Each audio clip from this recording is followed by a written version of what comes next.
थी सहाफ़ियों से सबसे पीआईडी में मैंने प्रेस कॉन्फ्रेंस की थी जिसमें प्राइम मिनिस्टर साहब ने जो असूली तौर पे in light of sugar commission जो तमाम चीज़ें आई थी उसको अप्रूव किया था। उसकी अब फॉर्मल अप्रूवल भी मुझे वसूल हो चुकी है प्राइम मिनिस्टर ऑफिस की तरफ से, जो मेरे पास है इस वक्त, और जितने पॉइंट्स रिकमेंड किए गए थे वो भी सारे अप्रूव कर दिए गए हैं। इसके साथ साथ मंगल के रोज़ वफाकी काबीना को भी वो तमाम action matrix, because prime minister साहब ऑल्दो वफाकी काबीना ने पहले से ये इख्तियार प्राइम मिनिस्टर साहब को दे दिया था कि इस रिपोर्ट की सिफारिशात की रोशनी में जो भी आगे एक्शन लिया जाना है वो वज़ीर-ए-आज़म साहब इसको अप्रूव करेंगे और किया जाएगा। लेकिन वज़ीर-ए-आज़म साहब ने कहा कि मैं ये तमाम चीज़ें कैबिनेट से भी शेयर करूँ, तो मंगल के रोज़ कैबिनेट के इजलास में उन्हें ब्रीफ़ किया गया और ये तमाम चीज़ें कैबिनेट के मेंबरान से शेयर की गई। उसकी तफसील में भी मैं थोड़ी देर में आता हूँ। बड़ी अच्छी सजेशंस भी कुछ कलीग्स की तरफ से आई कि इनको कैसे आगे लेके जाया जाए। तो सबसे पहले तो अपडेट की सूरत में मैं ये जो एक्शन मैट्रिक्स है जो अप्रूव हो चुका है प्राइम मिनिस्टर साहब से, वो मैं आप लोगों से शेयर करता हूँ। अभी मैं आपको इसकी कॉपियाँ भी दे देता हूँ। ये 16 पेजेस पे मबनी एक एक्शन मैट्रिक्स है जिसके अंदर तमाम चीज़ें जो की जानी हैं इस कमीशन की रिकमेंडेशंस की रोशनी में, जो कि पीनल एक्शन की चीज़ें हैं, यानी कि जिसमें फ़ौजदारी कवानीन के तहत मुकदमात दर्ज होंगे और फिर इसके साथ रिकवरीज़ का भी सिलसिला है जिसमें FBI, बेनामी कमीशन, SCCP की कार्रवाई, ये तमाम चीज़ें हैं।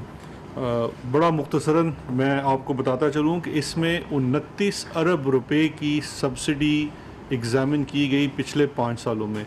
उस 29 अरब रुपए की सब्सिडी में जो बेसिक फ्लॉ नज़र आया, देखिए एक्सपोर्ट के लिए अगर गवर्नमेंट सब्सिडी देती है तो सिर्फ सब्सिडी देना महज कोई जुर्म नहीं है, अगर वो सब्सिडी जस्टिफाई हो तो कोई जुर्म नहीं है।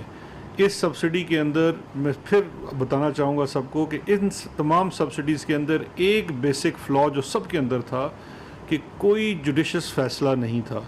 सब्सिडी जिस बुनियाद के ऊपर दी गई वो बुनियाद ही गलत थी। मिल मालकान आके बताते थे कि हम चीनी कितने की बनाते हैं, हमें इसमें फ़लाँ की कॉस्ट क्या पड़ती है जिसको हम कॉस्ट ऑफ प्रोडक्शन कहते हैं, एक्स मिल प्राइस ये पड़ती है, और अब इसके ऊपर चूँकि दुनिया में चीनी सस्ती है तो हम इसलिए इसको एक्सपोर्ट नहीं कर पाते जब तक आप हमें सब्सिडी ना दें। जबकि अगर आप इसका तनाजुर में देखें किसान की हालत से, तो दुनिया भर के किसान बड़े खुशहाल होंगे, पाकिस्तान का किसान खुशहाल नहीं है। और उसकी वजह यह है कि एक तो पाकिस्तान का किसान पहले ही गन्ना सस्ता बेचता है, लेकिन इसके बावजूद जो सपोर्ट प्राइस हुकूमत मुकर्रर करती है, ये फोरेंसिक में साबित हो गया है कि उसमें 30 से 35% कम कीमत अदा की जाती रही है गन्ने वालों को। तो जो एक्सपोर्ट की सब्सिडी की मद में सबसे पहली कंडीशन है वो ही तकरीबन तमाम मिलों ने वायलेट की हुई थी। तो उसकी रोशनी में 2014 से लेके 2019 तक की सब्सिडी, जिसमें पहले साल की सब्सिडी जो है वो तकरीबन 6.5 अरब रुपए की है 2014-15 की। उस वक़्त के शुगर एडवाइज़री बोर्ड को सेक्रेटरी कॉमर्स हेड कर रहे थे, उन्होंने भी विदाउट किसी रीज़न या कोई उसकी जस्टिफिकेशन दिए वो अप्रूव कर दी। यही मामला 16-17 में हुआ। वो तमाम चीज़ें इस के मैट्रिक्स के अंदर हाईलाइटेड हैं, और for sake ease of reference हमने इसके अंदर कि कमीशन की रिपोर्ट में इनका हवाला कहाँ कहाँ दिया गया है वो भी इसमें बयान कर दिया गया है। और इसमें जो एक्शन लिया जाना है सब्सिडी की मद में वो नैब ने लेना है। दूसरी जो इसके अंदर चीज़ है वो FBI से मुतल्लिक है, क्योंकि वो रिकवरीज़ हैं, उसका डायरेक्ट इम्पेक्ट पड़ना है, बिकॉज़ वो एक ऐसा काम है जहाँ पे वो जो पैसा टैक्स, इनकम टैक्स की मद में, सेल्स टैक्स की मद में और दीगर टैक्सेशन की मद में चोरी किया गया और off the book sugar cane ख़रीदा गया, उसको क्रश किया गया, उसके नतीजे में चीनी बनाई गई, वो तमाम असेसमेंट पिछले 5 सालों की हो चुकी है। आपको याद होगा कि शुगर कमीशन के मेंबर्स में FBI के मेंबरान भी शामिल थे। ये असेसमेंट डिटर्मिनेशन वो कर चुके हैं। इन्हीं शवाहिद की रोशनी में अब ये वो रिकवरीज़ का काम होगा, और एक एक मिल ने एक साल में 1 अरब से लेके 4-4 अरब रुपए तक को सिर्फ सेल्स टैक्स का फ्रॉड किया हुआ है। तो वो तमाम चीज़ें सामने इनके मौजूद हैं, और ये गाइडलाइन भी है हमारी जो इस वक्त हम ये चीज़ें भेज रहे हैं तमाम महकमों को, ये कह रहे हैं कि ये तो गाइडलाइन है आपके पास 5 सालों के लिए, आप 5 सालों से पीछे चले जाएं तो आपको इसके अंदर बहुत सारी चीज़ें तो मज़ीद मिलेंगी कि पिछले सालों में ये क्या होता रहा है। उसके बाद इसी तरह से हमने SCCP FIA को मामलात भेजे हैं कॉर्पोरेट फ्रॉड के साथ साथ यहाँ पे जो एक्सपोर्ट की मद में बाज़ाब्तियाँ हुई हैं, जिसमें 20 टन के ट्रक के अंदर 80 ton sugar, metric ton sugar की एक्सपोर्ट दिखाई जाती रही है, जो कि सरासर जिसे कहते हैं ना on the face of it he fraud है। ये वो चीज़ें हैं जो रुकनी चाहिए। इसके साथ साथ हमने ये भी रिकमेंड किया है और इसमें टाइमलाइन दी है और रिपोर्टिंग, इसमें आप मैट्रिक्स में देखेंगे बाकायदा लिखा हुआ है कि किसने करना है, कैसे उसने रिपोर्टिंग करनी है। ये नैब है, नैब के बाद जहाँ पे FIA है उसने through ministry of interior prime minister office को रिपोर्ट करना है। SCCP है उसने through ministry of finance report करना है, उसको टाइम दिया गया है 90 दिन 60 दिन।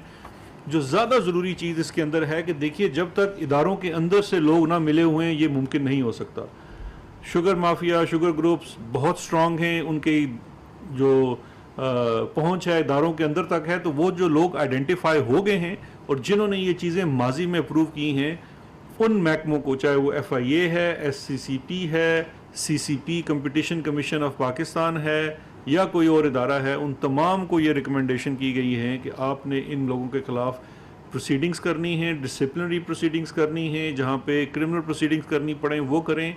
कुछ लोगों को तो आइडेंटिफाई कर दिया गया है इसके अंदर। इसके साथ साथ हमने ये भी इसके अंदर लिखा है और इसकी तरफ मेरी तवज्जो, वो आज सनावला नहीं आए, मेरे बड़े फेवरेट हैं, वो हमेशा वो दिलाते थे, ऑडिटर्स जिन्होंने, जो इंडिपेंडेंट ऑडिटर्स हैं जो ये ऑडिट करते हैं हर साल, और वो ऑडिट एक्सटर्नल ऑडिटर का होता है जो SCCP में रूल्स के मुताबिक सबमिट होता है। तो वो जो on the face of it भी इसके अंदर फ्रॉड्स थे जो उन्होंने डिटेक्ट नहीं किए, उनके ऊपर भी हमने कहा है कि SCCP रेफरेंसेस भेजे उनकी रेगुलेटरी बॉडीज़ को कि इनको ब्लैक लिस्ट किया जाए, क्योंकि ये फिर आपने एक मजाक बना के रख दिया है सिस्टम को, और इसमें बड़ी बड़ी ऑडिट फर्म्स हैं और ये चोरी इन तमाम की मिली भगत के बगैर नहीं हो सकती। तो ये तमाम मुफस्सल सिफारिशात जो हैं, ये एक मैट्रिक्स है पूरा 16 पेजेस का, जो एक बना के तमाम इदारों को भेजा जा रहा है। अब उसमें जो दूसरी सबसे पहली मैंने आपसे बड़ी चीज़ शेयर करनी थी आज के लिए, वो है ये जो पहला रेफरेंस इसके नतीजे में है, ये हमने आज भेज दिया है चेयरमैन नैब को। ये उसकी कॉपी है, इसके साथ काफ़ी ज़्यादा नेक्स्चर्स हैं।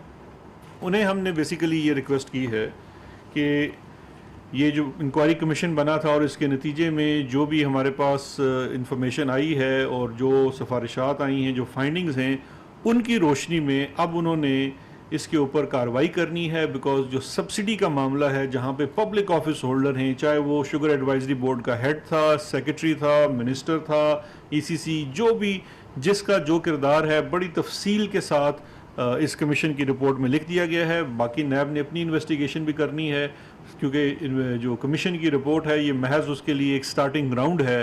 वो तो सिफारिशात हैं, ज़रूरी नहीं है कि नैब उसके ऊपर मनोअन अमल करे, वो आगे भी जा सकता है, पीछे भी जा सकता है।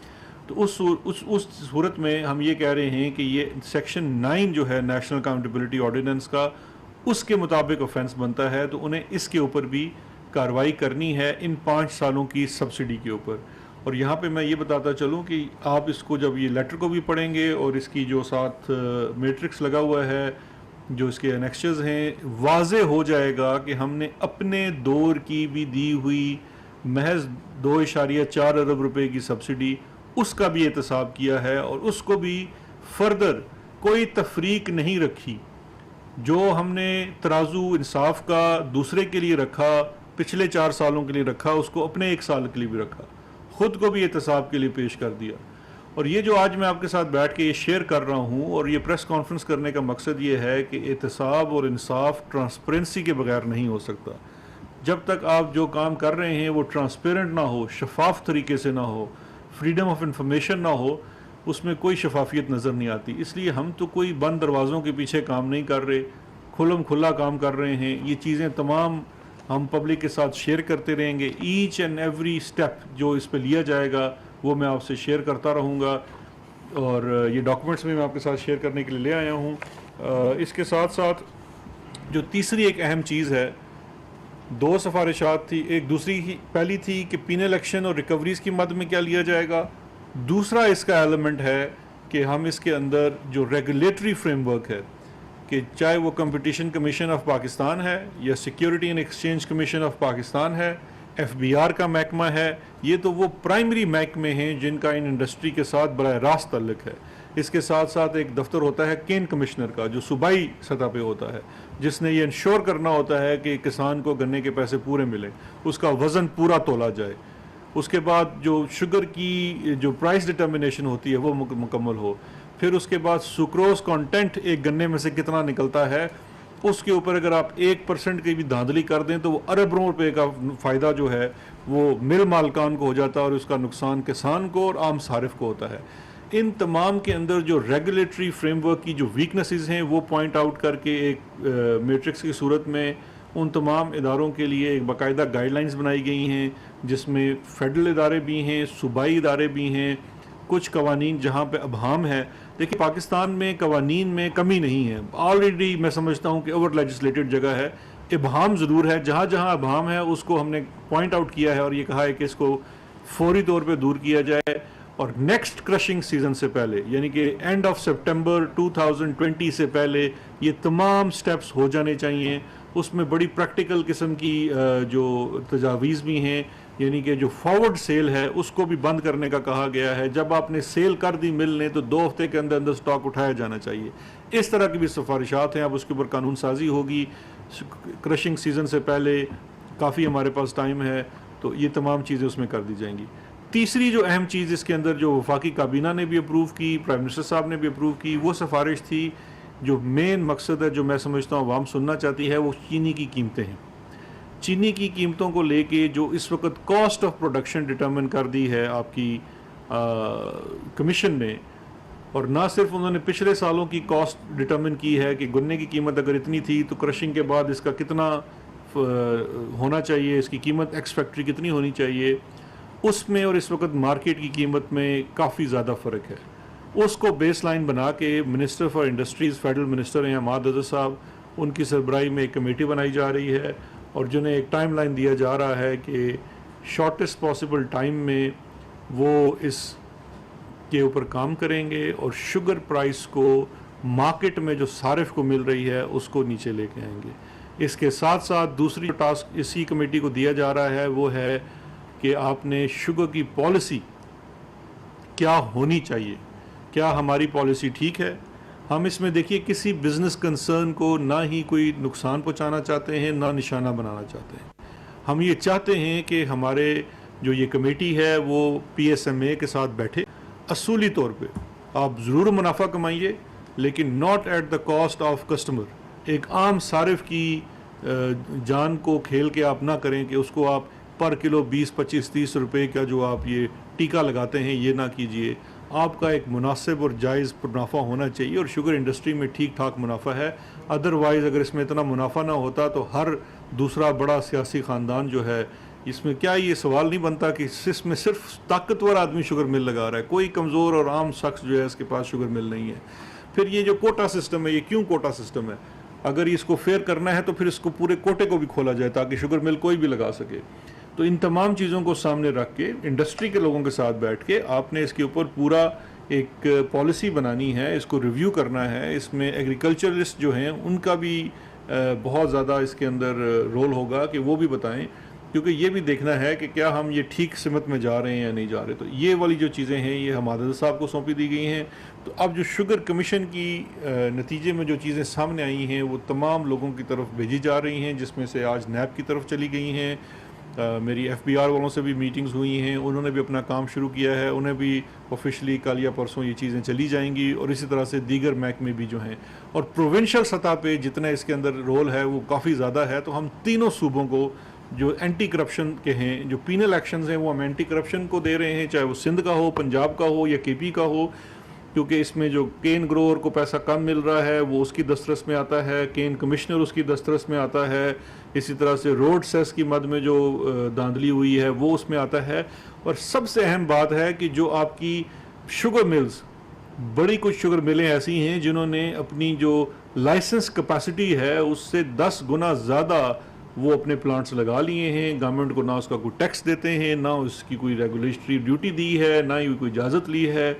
और जब आपने अपनी क्रशिंग कैपेसिटी से ज़्यादा लगाया हुआ है तो इसका मतलब है कि आप तो अपनी जो डिक्लेयर्ड कैपेसिटी से बहुत ज़्यादा गन्ना क्रश कर रहे हैं, चीनी बना रहे हैं, और उसका आप कुछ भी ना टैक्स की मद में दे रहे हैं और ना ही किसी और ड्यूटी की मद में दे रहे हैं।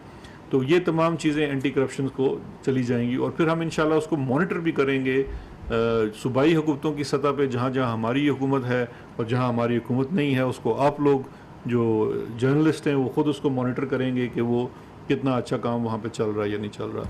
आखिर में मैं, क्योंकि आपका सवाल भी आना है, तो मैं इसको ख़ुद ही आपसे शेयर कर लेता हूँ। आज मुझे पता चला कि शायद शुगर मिल एसोसिएशन वाले और बहुत दीगर मिल मालकान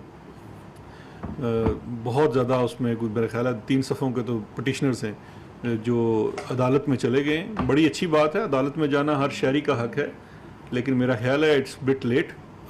कमीशन तो अपना काम कर चुका है, उसकी सिफारिशात आ चुकी हैं। कमीशन एक कानून के तहत बना और उस कानून ने बड़ी शफाफियत से काम किया, सबको सुना, शुगर मिल एसोसिएशन को सुना, बावजूद उनकी धमकियों के वज़ीर आज़म साहब तक को धमकियाँ पहुँचाई गई, कमीशन के लोगों को धमकियाँ पहुँचाई गई, उसके पूरे सबूत मौजूद हैं। अदालत अगर कहेगी तो बिल्कुल उन सबूतों को अदालत के सामने लेके आया जाएगा कि कैसे पब्लिक ऑफिशल्स को धमकाया गया और यहाँ तक कहा गया कि मुल्क में चीनी का एक दाना नहीं रहेगा।